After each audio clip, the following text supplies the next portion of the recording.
ओम श्री गणेशाय नमः। श्री गुरुदेवाय नमः। ओम नमः शिवाय। आप सभी भक्तों का शिव पुराण कथा में स्वागत है। आज की कथा में श्री शतरुद्र संहिता 17वां अध्याय शिव दशावतार।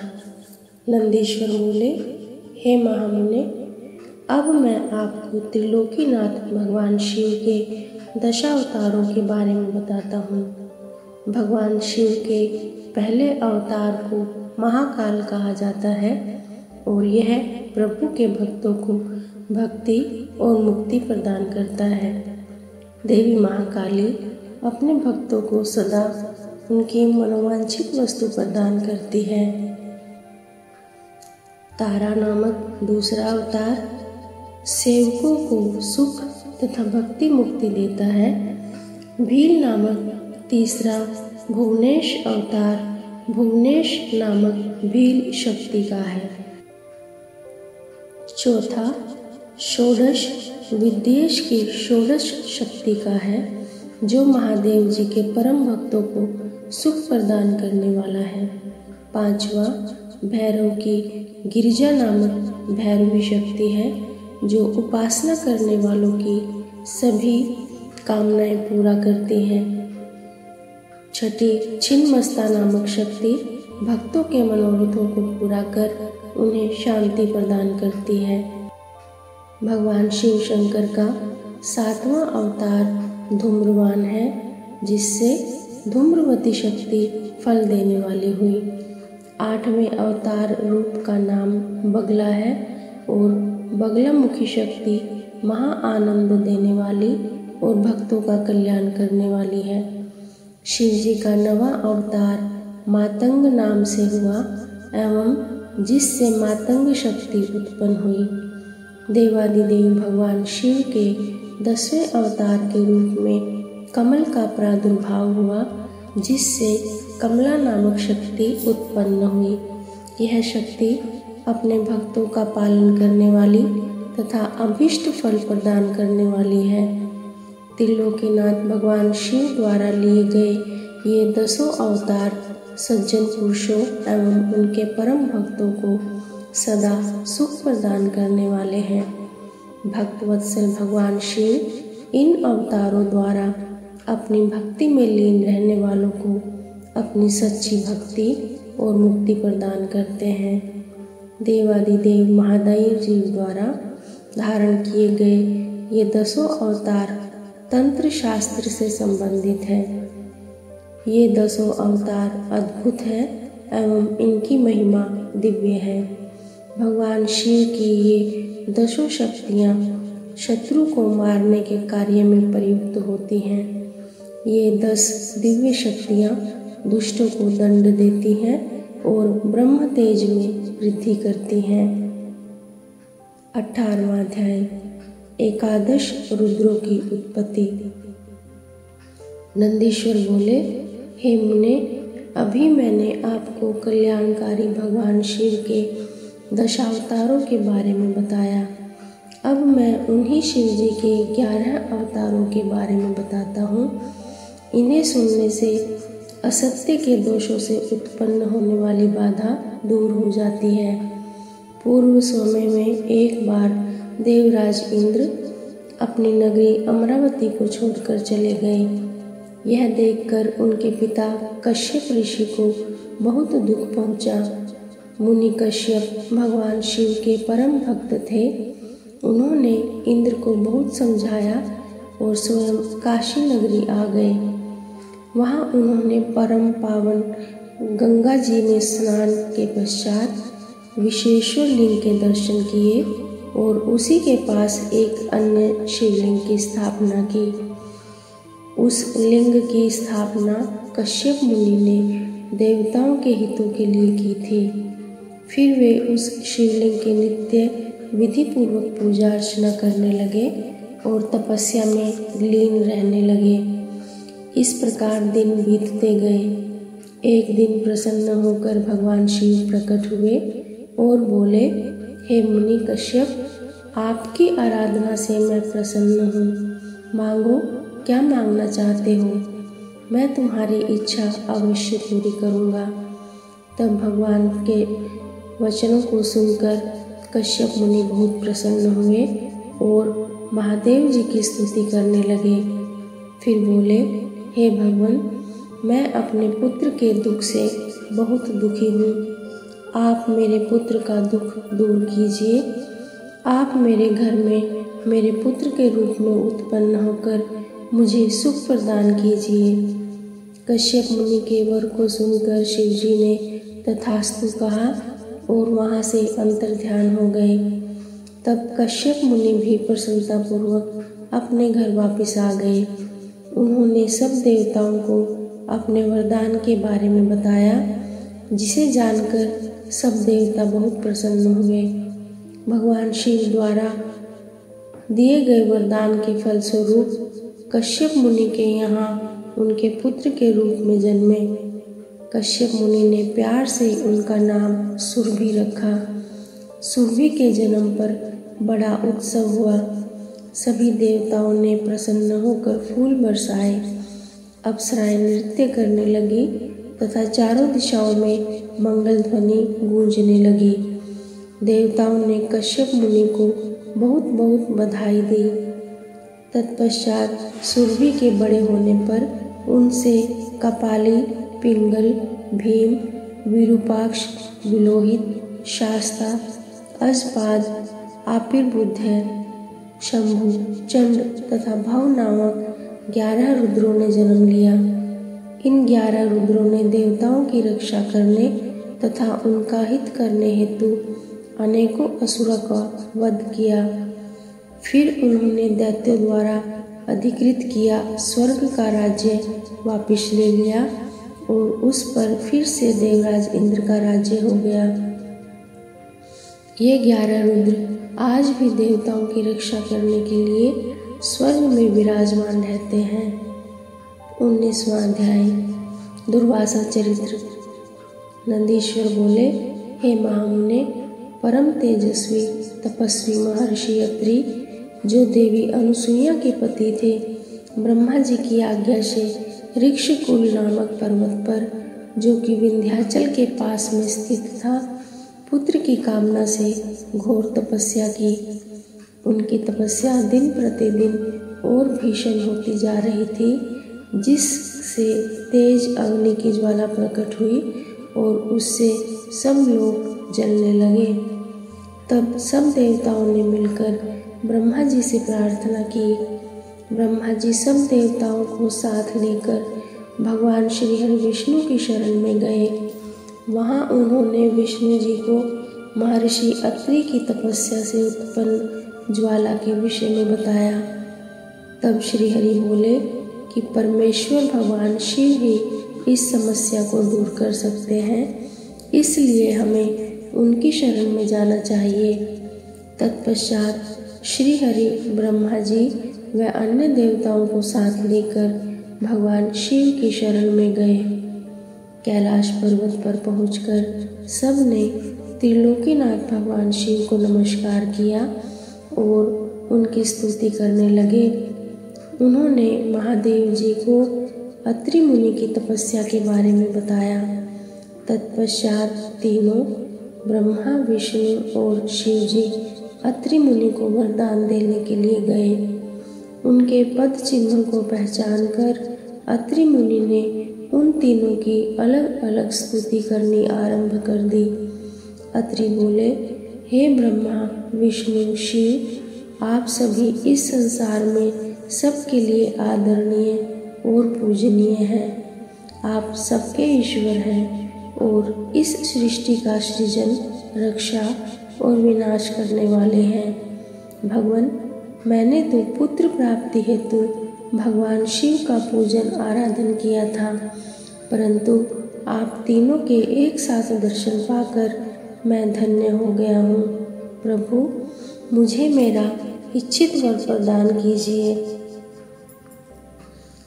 मुनि अत्रि की प्रार्थना सुनकर त्रिदेव बोले, हे महामुने, हम तुम्हारी उत्तम तपस्या से प्रसन्न हैं।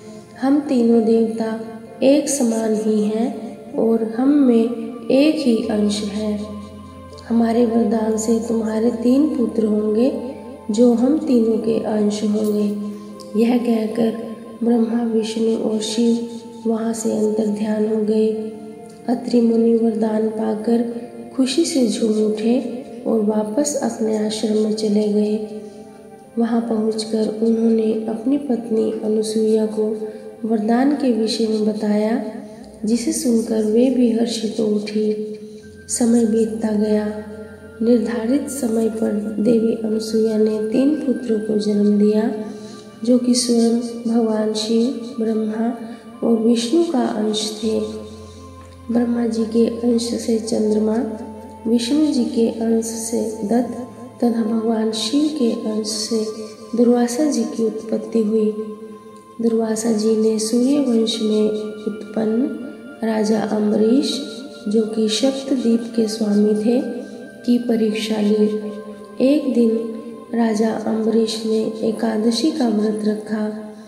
तब दुर्वासा जी अपने शिष्यों को साथ लेकर उनके राजमहल में गए।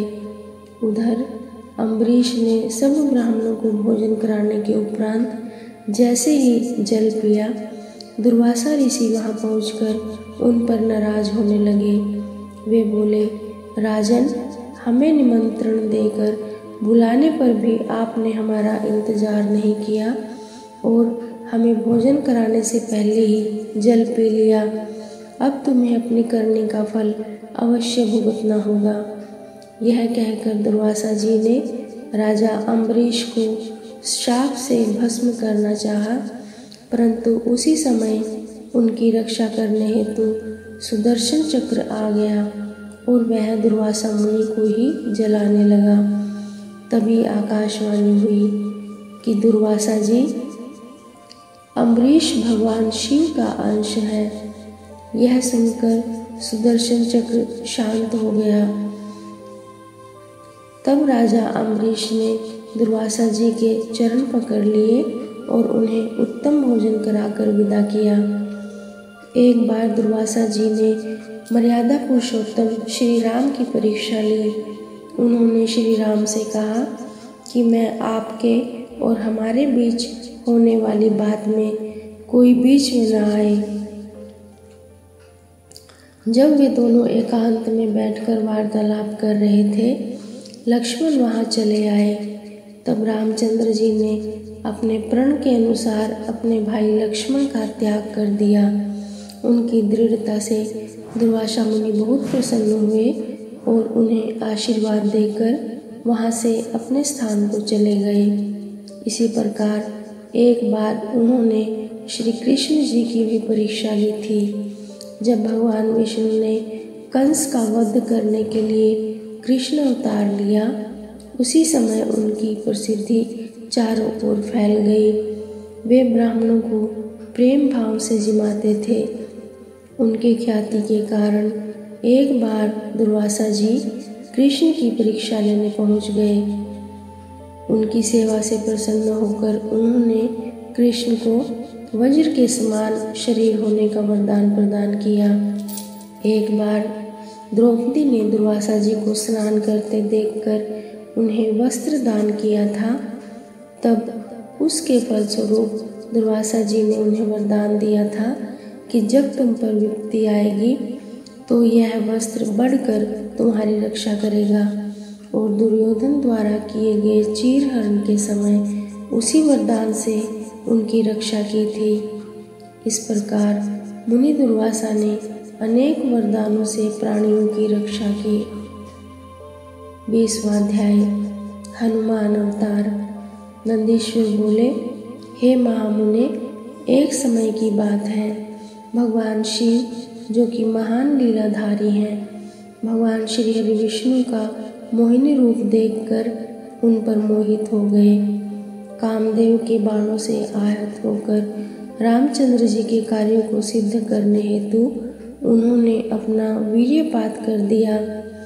तब उस वीर्य को पत्ते पर रखकर सप्त ऋषियों ने देवी अंजनी के कान में पहुंचा दिया।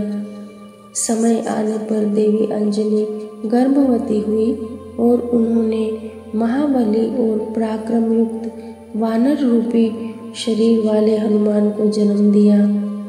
बाल्यकाल में हनुमान बड़े ही वीर व पराक्रमी थे।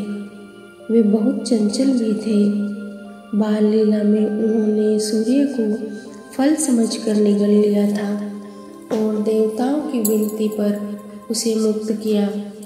यह जानने के बाद कि हनुमान भगवान शिव के अंश से जन्मे हैं, सब ने उन्हें अनेक वरदान व आशीर्वाद प्रदान किए।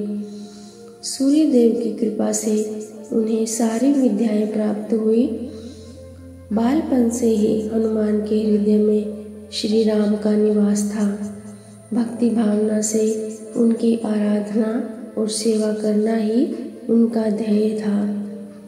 उन्होंने श्री राम की सेवा करने हेतु अपना घर त्याग दिया। उनके वानर राज सुग्रीव से भेंट ऋषिमुख पर्वत पर हुई, जिनकी पत्नी का हरण उसके भाई बाली ने किया था और उसे अपने राज्य से निकाल दिया था। हनुमान भी सुग्रीव के साथी बनकर उनके साथ रहने लगे। जब रामचंद्र जी वनवास काट रहे थे और दुष्ट रावण ने उनकी पत्नी देवी जानकी का अपहरण कर लिया था, उस समय उनकी भेंट हनुमान जी से हुई। हनुमान ने अपने आराध्य श्री राम को पहचान लिया और उनके चरणों में अपना सर्वस्व समर्पित कर दिया। हनुमान और सुग्रीव से मित्रता हो जाने के पश्चात श्री राम ने सुग्रीव के बड़े भाई बाली, जिसने उनका राज्य और पत्नी दोनों को छीन लिया था, का वध कर सुग्रीव का राज्याभिषेक कराया। फिर सुग्रीव अपनी पूरी वानर सेना सहित श्री राम की पत्नी देवी सीता को ढूंढने के लिए निकल पड़े, परंतु कुछ पता न चल सका। तब स्वयं हनुमान ने माता सीता की खोज शुरू की तथा समुद्र पार लंका जाकर उन्हें खोज निकाला और उनके आराध्य प्रभु राम का संदेश उन तक पहुंचाया। अपने स्वामी का समाचार पाकर देवी सीता बहुत प्रसन्न हुई और उनका सारा शोक पल भर में दूर हो गया।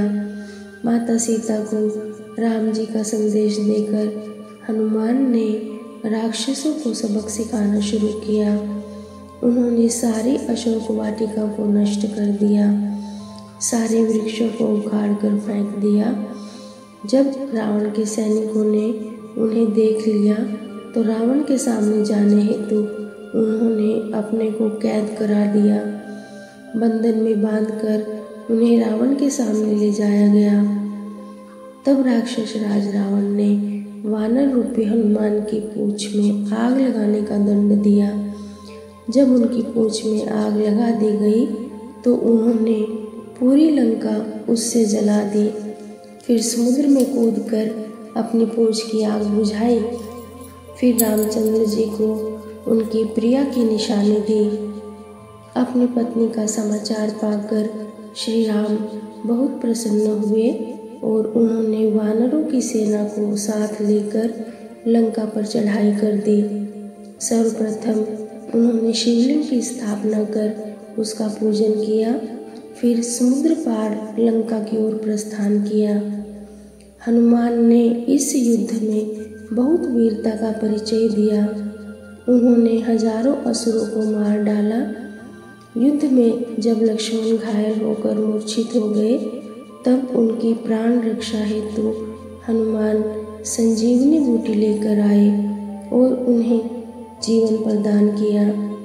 हनुमान ने अहि रावण का वध करके भी राम लक्ष्मण की रक्षा की थी। हनुमान में भगवान शिव का अंश था और उन्होंने पग पग पर श्री राम की रक्षा एवं सहयोग देकर उनके कार्यों को सिद्ध किया। ओम नमः शिवाय। आज की कथा में इतना ही। शेष कथा अगले भाग में। श्री शिवार्पणमस्तु।